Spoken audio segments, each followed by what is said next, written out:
La psychologie de l'argent. C'est un sujet bien plus profond qu'on ne le pense. L'argent, ce n'est pas juste une question de chiffres ou de compte bancaire. C'est une question de mentalité, de croyance, d'émotion.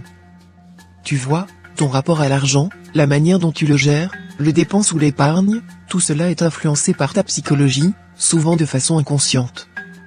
Le premier principe à comprendre, c'est que l'argent n'est ni bon ni mauvais. L'argent, c'est un outil, un moyen, pas une fin en soi. Trop souvent, on y projette nos peurs, nos espoirs, nos frustrations. On croit qu'avoir plus d'argent va résoudre tous nos problèmes ou qu'en manquer va forcément nous rendre malheureux. Mais la vérité, c'est que l'argent amplifie simplement qui tu es. Si tu es généreux, tu seras plus généreux avec. Si tu es stressé, l'argent va accentuer ce stress. Change ta façon de voir l'argent, et tu changeras la place qu'il a dans ta vie. Ensuite, il faut prendre conscience de tes croyances limitantes autour de l'argent. Peut-être as-tu grandi en pensant que l'argent, c'est pour les autres, ou que les gens riches sont forcément égoïstes, ou encore que tu ne mérites pas de gagner plus. Ces croyances te freinent, t'empêchent de prendre des décisions financières judicieuses, d'oser demander plus, d'investir en toi-même. Remets-les en question, car elles sont souvent fausses. L'argent n'est pas réservé à une élite, il est à la portée de ceux qui apprennent à le comprendre et à le maîtriser. Apprends à penser à long terme. L'argent facile, les promesses de gains rapides, les achats impulsifs, tout cela joue sur ton besoin de gratification immédiate. Mais la vraie richesse, celle qui apporte la sécurité et la liberté, se construit dans la durée.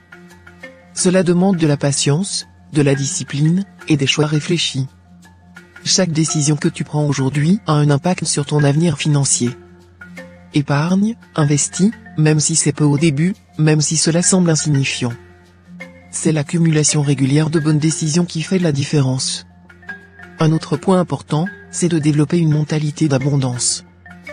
Trop souvent, on est focalisé sur ce qu'on n'a pas, sur la peur de manquer, sur la rareté. Mais cette mentalité de manque t'empêche de voir les opportunités, de prendre des risques, de faire des projets ambitieux. Une mentalité d'abondance, c'est croire que les ressources sont là, qu'il y a assez pour tout le monde, et que tu es capable d'attirer à toi ce dont tu as besoin. C'est avoir confiance en tes capacités à créer de la valeur, à générer des revenus, et à gérer ton argent intelligemment. Enfin, ne sous-estime pas le pouvoir de la connaissance et de l'éducation financière. Personne ne nous apprend vraiment à gérer l'argent à l'école, mais c'est une compétence qui peut transformer ta vie. Apprends comment fonctionne l'argent, comment investir, comment épargner efficacement. Lis, informe-toi, entoure-toi de personnes qui ont des habitudes financières saines et qui peuvent t'inspirer. Plus tu connais, plus tu te sens en contrôle, et moins l'argent devient une source de stress. L'argent, c'est une énergie que tu peux apprendre à maîtriser. Ne laisse pas tes peurs ou ton passé décider de ta relation avec l'argent. Prends le contrôle, sois conscient de tes habitudes, de tes choix. Rappelle-toi que la liberté financière commence d'abord dans ton esprit, dans la manière dont tu penses et ressens l'argent. Tu as en toi la capacité de créer une vie financièrement stable et épanouissante. Oui, cela demande du travail, de la discipline et de la patience, mais les résultats en valent la peine. La tranquillité d'esprit, la possibilité de réaliser tes projets, d'aider ceux que tu aimes, tout cela devient possible quand tu maîtrises la psychologie de l'argent. Alors, décide aujourd'hui de ne plus être spectateur de ta situation financière. Deviens acteur, informe-toi, fixe-toi des objectifs clairs, et surtout, crois en ta capacité de changer les choses. L'argent doit être ton allié, pas ton ennemi.